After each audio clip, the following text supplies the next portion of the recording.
నమస్తే, welcome to Bharati TV. నేను Bapayya.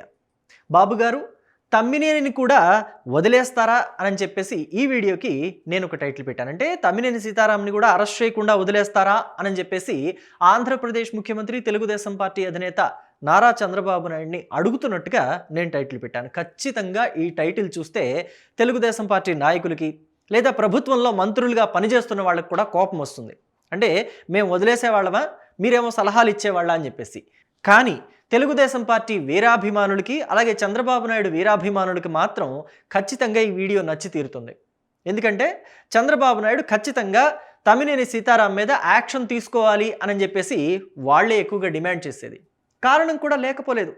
Telugu Desam party అభిమానులు, చంద్రబాబు నాయుడు అభిమానులు కూడా వీళ్ళంతా మొత్తం అంతా కలిసి తమ్మినేని సీతారాం మీద యాక్షన్ తీసుకోవాలి అని చెప్పి ఎందుకు కోరుకుంటారు అని అంటారా?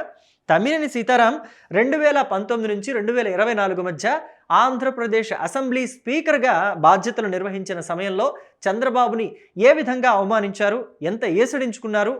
స్పీకర్గా అంటే ఇద్దరిని కూడా, అటు అధికార పక్షాన్ని ఇటు ప్రతిపక్షాన్ని సమన్వయపరుస్తూ ఇద్దరికీ కూడా సమానంగా అవకాశాలు కల్పించాల్సిన తమ్మినేని సీతారాం, రాజకీయాలు మాట్లాడకుండా హుందాగా వ్యవహరించాల్సిన తమ్మినేని సీతారాం ఎంత దిగజారి ప్రవర్తించారు అనేది మనమంతా కూడా చూసాం. అసలు రాజకీయ లంజత్వం అనే పద ప్రయోగం చేసిన ఘనత కూడా స్పీకర్ చైర్లో ఉండి అంటే స్పీకర్ చైర్లో ఉండి అసెంబ్లీలో ఉండని కాదు, స్పీకర్ చైర్లో ఆయన ఆ స్పీకర్ హోదాలో ఉండి రాజకీయ లంజత్వం అనే అసభ్యకరమైన పద ప్రయోగాన్ని ప్రయోగించిన ఘనత కూడా ఈయనకే దక్కుతుందేమో. అంత నీచంగా నాకు తెలిసి భారతదేశానికి స్వాతంత్రం వచ్చిన తరువాత ఇప్పటి వరకు ఏ రాష్ట్ర అసెంబ్లీ స్పీకర్ కూడా ఇంత నీచంగా మాట్లాడి ఉండరేమో మీడియా ముందు. సో అంత నీచంగా మాట్లాడారు తమ్మినేని సీతారాం. మరి తెలుగుదేశం పార్టీ గురించి, నారా చంద్రబాబు నాయుడు గురించి అంత నీచంగా మాట్లాడిన వ్యక్తిని ఉపేక్షిస్తారు అనంటే, లేదా వదిలేస్తారా అనంటే ఖచ్చితంగా తెలుగుదేశం పార్టీ అభిమానులు, చంద్రబాబు నాయుడు అభిమానులైతే హర్షించరు. వాళ్ళ మనోభావాలకి దగ్గరగా ఉండేట్టుగానే నేను ఈ టైటిల్ పెట్టాను. సో ఇకపోతే ఎందుకు అరెస్ట్ చేయాలి తమ్మినేని సీతారాంని అని చెప్పేసి మీకు అనిపించవచ్చు. ఆ డీటెయిల్స్ అన్నీ ఇప్పుడు తెలియచేస్తాను, చూడండి. తమ్మినేని సీతారాం ఏం మామూలుడు కాదండి, పెద్దవాడు కదా వయసులో కూడా. అందుకనే దీపం ఉండగానే ఇల్లు చక్కబెట్టుకోవాలి అనే సామెతని చక్కగా వాడినట్టున్నాడు. ఈయన చూడండి 2023లో ఎలాంటి పనులకి తెరలేపాడు అనేది మీరు ఇప్పుడు చూస్తారు. వైఎస్ఆర్ కాంగ్రెస్ పార్టీ నేత, శాసనసభ మాజీ స్పీకర్ తమ్మినేని సీతారాం, ఆయన కుటుంబ సభ్యులు 4 కోట్ల భూమిని కొట్టేసేందుకు చేసిన పన్నాగం బయటపడింది. భూ యజమాని బ్రతికుండగానే చనిపోయినట్టుగా నకిలీ మరణ ధృవీకరణ పత్రాలు సృష్టించడంతో పాటు ఒడిశాకు చెందిన ఒక మహిళను యజమాని కుమార్తెగా చూపించి విలువైన భూమిని తన కుమారుడి పేరిట రిజిస్ట్రేషన్ చేయించుకున్నారు. ఈ బండారం బయటపడడంతో తమ్మినేని సీతారాం, ఆయన కుమారుడు వెంకట శ్రీరామ చిరంజీవి నాగ్ అలియాజ్ నాని, భార్య వాణిలను నిందితులుగా చేర్చారు. వీరిపై పలు సెక్షన్ల క్రింద కేసులు నమోదు చేశారు. శ్రీకాకుళం శివారు బలగ పరిధిలోని చాపురంలో కోట్ల విలువైన భూమిని కొట్టేసేందుకు తమ్మినేని కుటుంబ సభ్యులు సూత్రధారులుగా వ్యవహరించిన తీరును రాష్ట్ర వ్యాప్తంగా సంచలనమైంది. సో ఎలా కొట్టేశారు ఏంటి అనేది పూర్తిగా ఇక్కడ ఈనాడు పేపర్లో ఈరోజు ప్రచురించడం జరిగింది. మనం ఈనాడు పేపర్లో ఒక్కసారి చెక్ చేస్తే ఇదిగోండి, ఇక్కడ జిల్లా ఎస్పీ కూడా తమ్మినేని బండారం మొత్తాన్ని బయటపెట్టారు. ఇక్కడ 922 గజాల స్థలాన్ని నాని పేరుతో డాక్యుమెంట్లుగా సృష్టించారని చెప్పేసి, రిజిస్ట్రేషన్ చేశారని చెప్పేసి కూడా జిల్లా ఎస్పీ చెప్తున్నారు.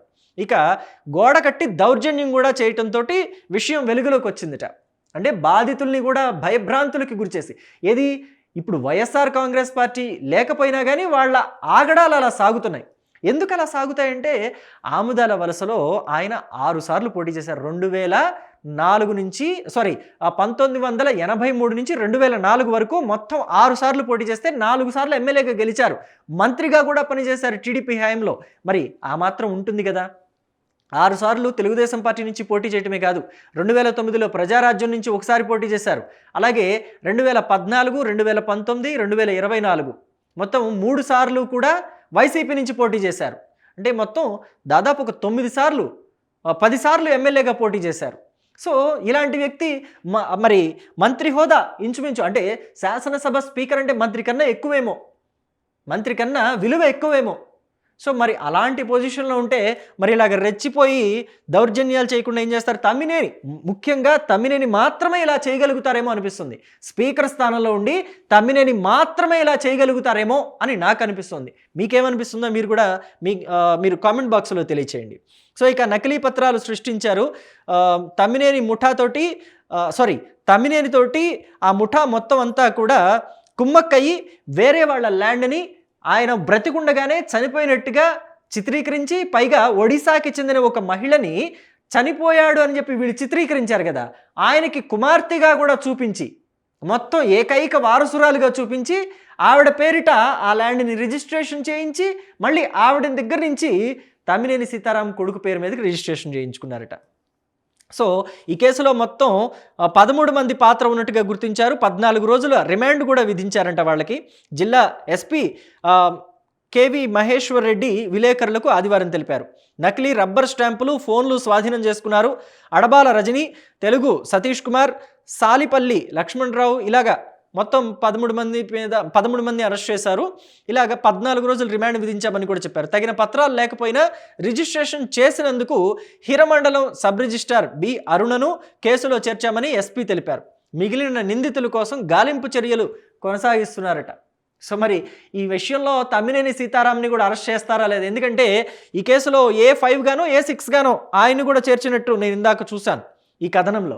మరి ఆయన్ని, ఆయన కుమారుడిని, ఆయన భార్యని కూడా అరెస్టు చేస్తారా లేదా అని చెప్పేసి చాలామంది ఎదురు చూస్తున్నారు. ఎందుకంటే ఇప్పటి వరకు వైఎస్ఆర్ కాంగ్రెస్ పార్టీలో కొంతమంది నాయకులు ఎన్ని అకృత్యాలు చేసినా కొంతమందిని ఇంకా అరెస్ట్ చేయలేదు. ఫర్ ఎగ్జాంపుల్ తీసుకుంటే అదే శ్రీకాకుళం జిల్లాలో పలాస నియోజకవర్గం మాజీ ఎమ్మెల్యే, మాజీ మంత్రి సీదిరి అప్పలరాజుని ఇంకా అరెస్ట్ చేయలేదు. ఎందుకంటే ఆయన కుమారుడు గొర్రెల కాపరిని బైక్తో ఢీకొట్టి చనిపోయే విధంగా చేసి పరారైతే ఆ కేసుని అంటే మొత్తం తారుమారు చేసేసి, బాధితుడు చనిపోయినా కానీ ఎటువంటి చలనం లేకుండా సీదిరి అప్పలరాజు కేసుని తారుమారు చేసి కొడుకును కాపాడుకోవడానికి చట్టరీత్యా నేరానికి పాల్పడితే, అంటే కేసుని తారుమారు చేయడం చట్టరీత్యా నేరమే కదా, మరి ఇంకా సీదిరి అప్పలరాజుని అరెస్ట్ చేయలేదు. అందుకనే తమ్మినేని సీతారాంని కూడా అరెస్టు చేస్తారా చేయరా అన్నట్టుగా వ్యవహరిస్తున్నారు. అంటే ఇక్కడ అందరూ క్వశ్చన్ చేస్తున్నారు సమాజంలో.